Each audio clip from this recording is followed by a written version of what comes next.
शिवं विश्वनाथं प्रभुं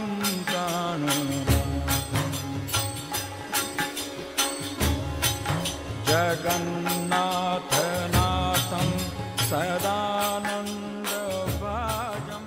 भवद्. Hi friends, this is NJ, host on this channel. So we will begin our discussion on the nakshatra number 24, the Shatabhisha Nakshatra. This is just going to be an introductory video where we will try to understand the symbol associated with this nakshatra, the gods, the deity presiding on this nakshatra, and a brief idea about the nature and functioning of this nakshatra. And in the following videos, we will try to get into the core depth of this particular Shatabhisha Nakshatra. So before we'll start our discussion, just a quick recap of all what we have studied so far. What we are trying to do is that we are trying to divide this whole zodiac into 27 equal parts, also known as the 27 lunar asterism or the 27 nakshatras, because you cannot rely on your reading only on the basis of the planets inhabiting or transiting these 12 zodiac signs, because behind each zodiac sign there is the energy of 3 different nakshatras. That is the only reason 2 people born with the same zodiac sign do not think alike or do not behave alike. So one usage of studying these nakshatras is that it is going to give you a tool to accurately assess and monitor the behavior and the movement of the planets in your life. Second usage of studying these nakshatras is that they are used to do the marriage or the partnership compatibility, and the third usage is that they are used to take out the most auspicious time for particular activities, also known as the taking out the muhurat or the electional astrology. So all of that we have already discussed in the introductory videos. Now we will start fresh on this Shatabhisha Nakshatra. So the first thing is the zodiac space which it occupies. So it occupies the space from 6 degree 40 minutes reaching till 20 degree within the Aquarius sign. So this nakshatra falls completely within the Aquarius sign. When it comes to its astronomic configuration, so this nakshatra has got a league of its own, because all the previous nakshatras which we have discussed, some of the nakshatras were constituted of 2 stars, 3 stars or 4 stars. But when it comes to the Shatabhisha Nakshatra, it constitutes of the 100 stars. Whenever ancient sages, they looked at the sky, they saw these 100 stars in the form of the 100 medicines or the 100 physicians. The brightest star among these 100 stars is the Gamma Aquarii, or also known as the Shatabhisha. When it comes to its planetary rulership, so that goes to the north node of moon, the Rahu. So this nakshatra just manifests the summit, the peak of the energies of the Rahu. And as you people know that whenever the Rahu is involved, it always works on 2 levels. If it is working on its higher aspect, it can infuse the wisdom, knowledge, intelligence, specifically the intuitive intelligence. But when it's working on a lower aspect, it can give all kind of psychological disorder, all kind of confusion, the addiction towards the intoxicants. So all of that in the form of the strength and in the form of the vulnerability remains as a part of the functioning of this Shatabhisha Nakshatra. And just because this nakshatra has fallen in the Aquarius sign, being ruled by the 2 planets, Saturn and the Uranus. So Saturn is responsible for the organizational ability, unbounded vision, the hard-working nature, and Uranus is responsible for the suddenness, for the eccentricity in the functioning of this Shatabhisha Nakshatra. These people tend to remain the reclusive, the introvert, the typical scientist of all the nakshatras, where these people, you know, what do you get to know and what is an archetype image of a scientist? Like a typical, you know, the mathematician, the role which Russell Crowe played in the movie A Beautiful Mind, the role of a John Nash. So you will find all those qualities, that the person might be eccentric, person might be absent-minded, but the person will remain to be genius. So these are the kind of qualities and a typical nature you will find someone who will be a typical Shatabhisha native. When it comes to its power, Shakti, like the way each nakshatra has got its own power, this nakshatra has got the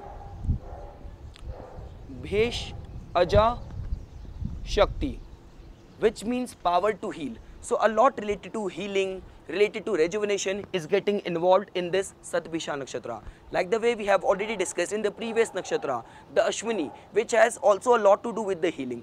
But in the Ashwini, the case was different, because Ashwini people tend to remain very impulsive, and their attention tends to remain of very short span. But when it comes to Shatabhisha, a Shatabhisha person has concentrated his attention towards healing, towards rejuvenation. He is going to remain consistent in that pursuit. When it comes to the indication of this nakshatra is seen as the wheeling star.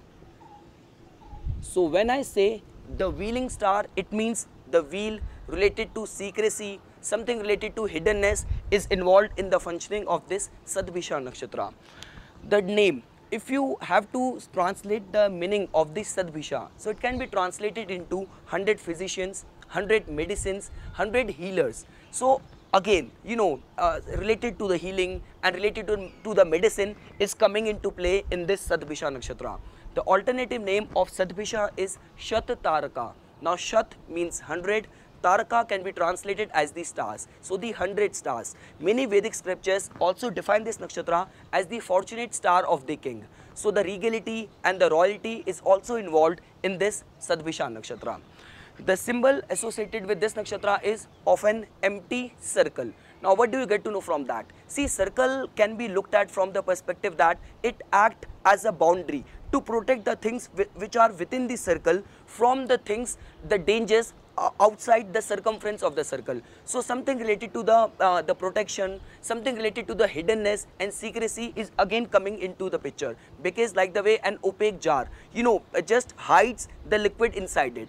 When I say the protection, there is a very important chapter and a scene from our Vedic epic Ramayana, when Lord Ram with his wife goddess Sita and his brother Lakshman was on an exile. So in the forest there was a sequence of event when he had gone out to chase a deer, and he had put the responsibility of looking after his wife, the goddess Sita, on his brother the Lakshman. But somehow Lakshman also had to go after the Ram. So he just put a circle around the hut, around the goddess Sita, as a symbol of protection to protect her from the dangers of the animal or of the dangers of the demons present in that forest. So again, something related to the protection is coming into play from this empty circle as a symbol associated with this Shatabhisha Nakshatra. When it comes to the deity or the gods presiding on this nakshatra, so the Lord Varuna, the god of ocean, the god of celestial water, preside as the deity, as the presiding deity on this Shatabhisha Nakshatra. And many times the way Lord Varuna has been depicted in our Vedic scripture is that he is being shown holding medicines or herbs in one hand and holding a pot in another hand. So the medicines in one hand is again giving the hint of the healing, of the rejuvenation, and the pot is not just a simple pot, it is a pot which is known as the ambrosia, the drink of the gods, the pot containing the soma, the elixir of the eternal life. So again that healing aspect is coming into play. I've been repeatedly saying this thing, using the word of healing, the rejuvenation. So that doesn't mean someone who will be strongly under the influence of the Shatabhisha Nakshatra has to become a psychiatrist or a psychologist or a tarot reader or an astrologer. See, when you are born with such a planetary configuration that all of your planetary combination are indicating towards healing, so your whole aura, your presence will in itself tend to have a touch of the healing, of the rejuvenation. So no matter, even if the people around you are going through trouble, just you will have a sympathetic ear towards the problem of your friend. That is going to help your friend to come out of his problem. Even if you will just say a couple of things, that will act as a medicine, act as a therapy, a therapeutic to help him come out of that problem. So all those healing presence you will find around these Shatabhisha people. When it comes to the deity part, so many scholars also associate Lord Shiva as one of the deity presiding on this Shatabhisha Nakshatra. Now what is the rationale behind that? Because Lord Shiva is closely associated with the Aquarius sign. Now within Aquarius there are 3 nakshatras, because if you are associating something with a zodiac sign, so that means you also have to give the explanation for the sub categories within it. So Dhanishta Nakshatra, which is within the Aquarius sign. So Dhanishta, we have already discussed, one of the symbol associated with the Dhanishta Nakshatra is of a damru, is of a musical instrument associated with the Lord Shiva and the musical abilities which even Lord Shiva possesses. Second thing is the Shatabhisha Nakshatra, which just manifest the ascetic, the meditative and a very mystical side of the Lord Shiva. And the another nakshatra which comes in the Aquarius sign is the Purvabhadrapada, which just manifests the intense side of the Lord Shiva. But just because this nakshatra falls deep and in the middle of the Aquarius sign, so it can be seen as very closely associated with Lord Shiva as well. When it comes to the nature and the functioning of this nakshatra, so the first thing is secrecy. These people tend to remain very secretive in their personality, their life, and they even gain from that secrecy. So now that could be a different case, that someone who is living in your neighborhood from past so long, everyone is very inclined and very curious to become friends with him. But there is a kind of and very impenetrable kind of a boundary which has been developed and which this person has created around him, that no one is able to become familiar with him, become friends with him, and the person is also gaining because of it. Person might be a criminal in his life, in his regular life, in his mundane life, but other people are getting this notion that he's a scholar, he looks of very high lineage. So all these kind of gains these people get from the secrecy. These people have a notion of looking at things with a suspicion. Now that doesn't mean that these people are of cynical nature. It's just like that they have the capacity to first get secured before getting into anything. They have the capacity and they have the thinking tendency to measure everything on the scales of the logic, on the scales of the intellect, on the scale of the reason. These people tend to remain very knowledgeable, very intelligent, they are very independent, but they are also the lover of the seclusion, even in their own personal and in the nurturing relationship, even in within with their girlfriend, with their wife, with their parents. They want to have their own space of freedom. The flip side or the shadow side of these Shatabhisha native is that, first of all, just because Rahu is involved, so if the planets are under some kind of affliction, addictive tendencies, tendency towards intoxicants is at its peak. In extreme cases, suicidal tendencies have also been seen. So living a life of pessimism, depression, self-loathing has been seen if the planets will be under some kind of affliction. These people, no matter how intelligent they are, the only flaw which these people face in climbing the ladder of success is that just because these people do not have a finesse or very grace and gentleness in their behavior. These are among those people whom you will find bursting out or exploding at a very wrong times. So let's say, for example, you are friends with a Shatabhisha person and you have shared all your secrets with him.